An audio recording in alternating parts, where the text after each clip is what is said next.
खुलुमका कक्टमा परिव आं किशोर देब्रमा दिनैनि खुंपुई कक्टमा रक उंखा रासिया बै इउक्रेननि चबाव त्रिपुरानि खरंनै परितंनाय इउक्रेन कसाजाक बरक टिफली फायका त्रिपुराव बरंखा मेगा त्रिवेदी बै जेस्मिन देब्रमा बरंनो लामसका त्रिपुरानि मंत्री अक्रा बिप्लब कुमार देव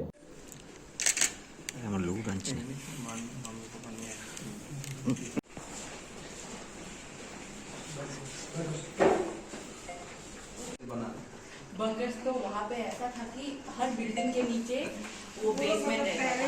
पहले से ऐसा कुछ होने वाला यूक्रेन থেকে ত্রিপুরানি যে পুরা যে অজাগানি জার্নি অনেক ডিফিকাল্টিস পুরাংখা লাইক आं जे जागा तंगान जे सिटी लाइक विनिसिया या जागाओ आ जागानि থেকে बॉर्डर जरा फाइनानि अनेक डिफिकल्टीज लाइक जों निजे बस एरेंज खाया आमने परे ग्रुप्स के बस फाइया आमने परे बॉर्डर 5 to 6 hours नि परे आमन 5 to 6 hours नि वेट खाई आमन परे जों बॉर्डर क्रॉस मा खायो एंड आफ्टर दैट अनेक स्ट्रगल चेक पॉइंट्स कायशन परे कायसा चेक पॉइंट्स कायशन परे कायसा आम थे के चेक पॉइंट्स तो चेक खाई आमुन परे बॉर्डर क्रॉस फाइनली खाई आमुन परे इंडियन गवर्नमेंट सुनो लाइक होटल्स अरेंज खाई रखा आमुन परे चाजंगनाय रखा आमुन परे फ्लाइट अरेंज खाई तीनों जगह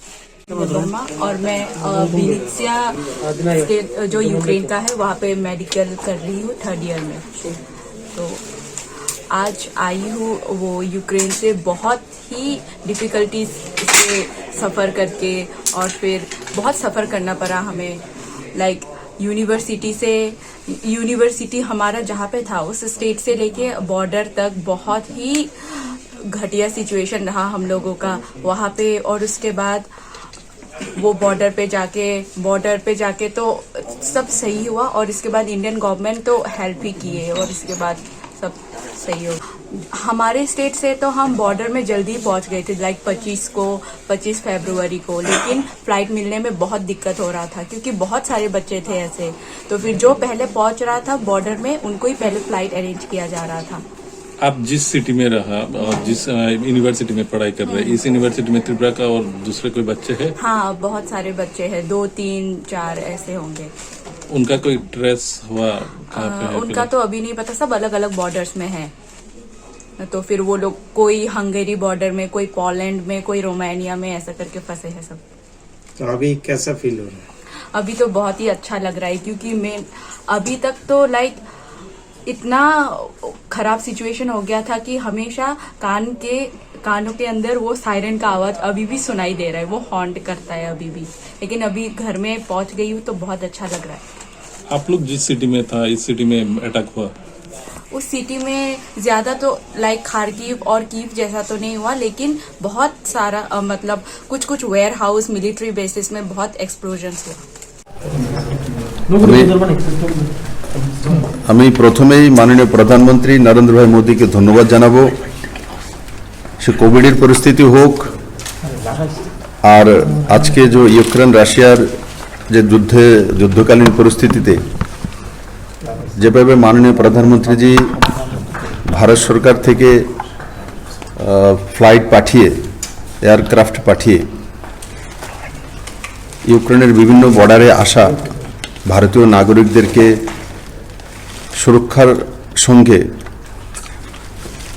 রিটার্ন ভারতে নিয়ে আসা, সেটা একটা অত্যন্ত প্রশংসনীয় পদক্ষেপ এবং মানবিক পদক্ষেপ। আমাদের ত্রিপুরা রাজ্য থেকেও ইউক্রেনে পাঠরত স্টুডেন্টরা রয়েছেন, তাদের মধ্যে 2 জন এখন আমার কাছে এসছেন, যেনারা 25 তারিখ ওখান থেকে রওনা হয়ে এয়ার ইন্ডিয়ার যে ফ্লাইট তার মাধ্যমে দিল্লি পৌঁছেছেন এবং দিল্লি থেকে আজকে আগরতলা পৌঁছে গেছেন। একটি মেয়ে দেববর্মা, তোমার নাম? জসমিন দেববর্মা, সে তো অভয়নগরের আগরতলারই। আর মেঘা ত্রিবেদী ও বিলুনিয়ার সাউথের। তো দুইজনেই বাড়িতে ফিরে এসেছেন, নিজের মাটিতে চলে এসেছেন। ওনার প্যারেন্টসের সঙ্গে রয়েছে। আমি আশা করি যে বিভীষিকাটা ওনারা দেখেছেন সেই জায়গাতে, যুদ্ধকালীন পরিস্থিতিতে বাংকারে থাকতে হয়েছে, কঠিন পরিস্থিতি, সেই থেকে বেরিয়ে আসা এবং নিজের মাটিতে পৌঁছে যাওয়া, তাদেরও ভাগ্য ভালো। আর সঙ্গে সঙ্গে মাননীয় প্রধানমন্ত্রী নরেন্দ্র ভাই মোদীর প্রচেষ্টা সেটা হয়েছে এবং কম সময়ের মধ্যে সেটা করতে সক্ষম হয়েছেন। তার জন্য আমি আবারও মাননীয় প্রধানমন্ত্রীজিকে অনেক অনেক ধন্যবাদ জানাই।